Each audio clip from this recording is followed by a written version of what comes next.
Kevin Gordon here from AutoSavant.com with your July 18th edition of the Afternoon Commute. Still coming to you from the 2012 Chrysler 300C with, of course, the Hemi. Put up our infotainment review of it today, so if you haven't seen that, take a look. The full review of the car and actually a separate review of the stereo will be going live over the next couple of days. I wanted to start out by talking about so just real quick, the stability control in the 300 can't be turned off.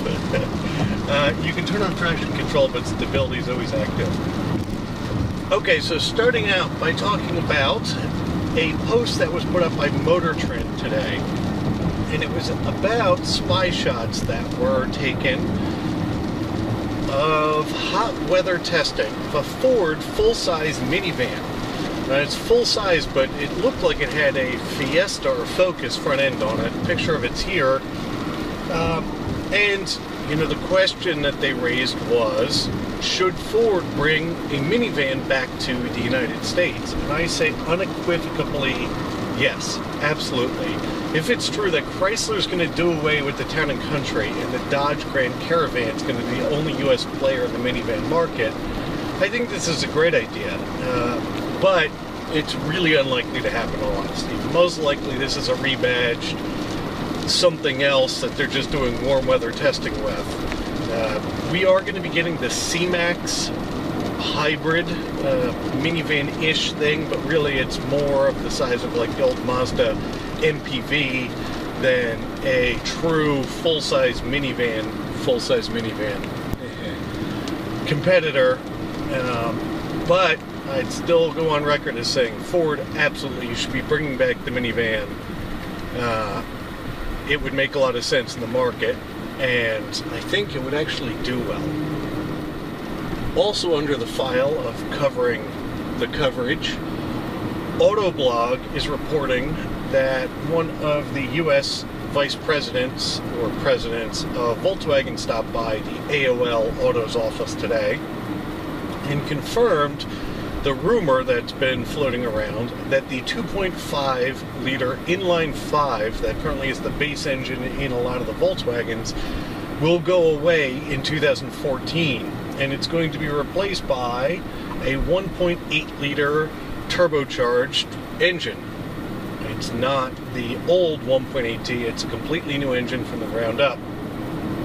This, of course, makes quite a bit of sense. In fact, putting that 5-cylinder engine in the Jetta, I always thought was a bit of a question mark in my mind. Why in the world they just didn't take the 2-liter turbo and move it across their entire line was my question, but I guess they already make this engine in Europe. They're going to bring it to the US. It's going to be manufactured in Mexico, and it should be, of course, lighter, get better fuel economy. I'm doing this off the top of my head, so they might be a little bit off, but it's going to make something like 157 or 159 horsepower and 180 some foot-pounds of torque. So it should be a good base engine. And those numbers are, of course, before the engineers at Audi Performance Racing, or APR, get their hands on one of the boxes, crack the encryption, and add 50 horsepower and 60 or 80 foot-pounds of torque to it.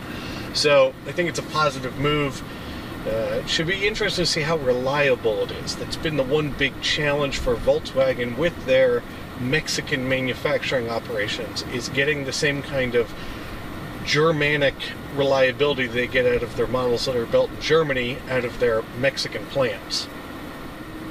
And tonight, when you get home and you crack open that 40, pour out an ounce for the Nurburgring.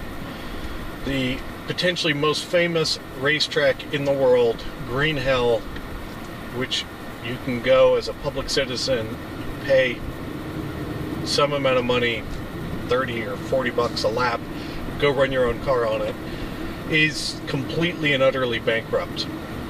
And this is after quite a bit of money had been pumped into the Nurburgring.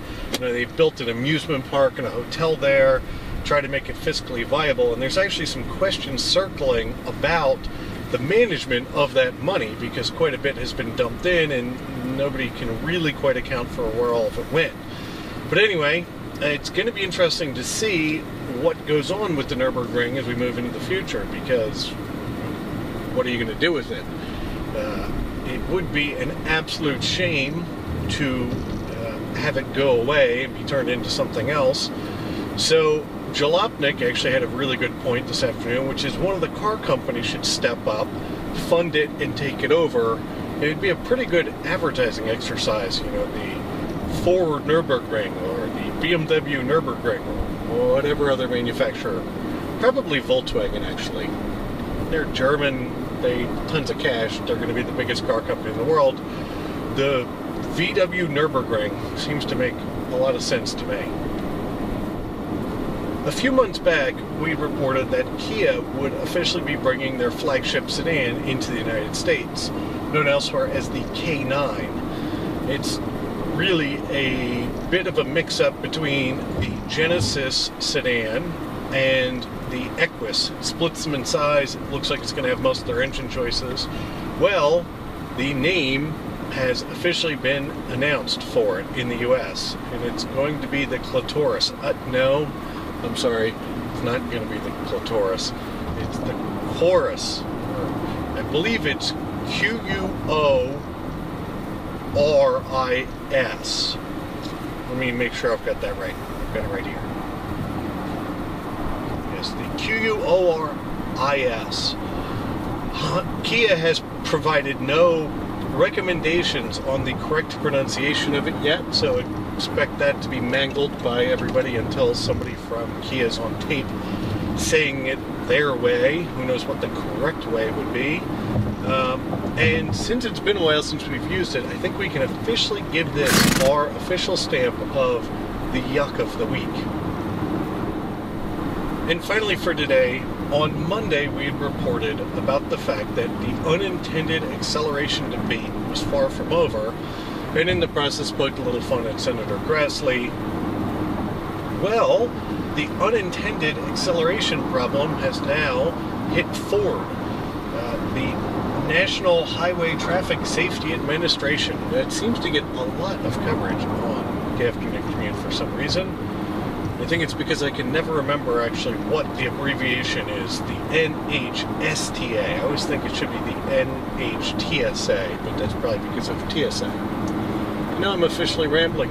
Anyway, so a bunch of Escapes and Mazda Tributes are being recalled for what they're calling, I believe, potentially fatal cruise control cable problems that go on with it. You know, it's all about the fact that you push the pedal down, it doesn't respond back to idle speeds.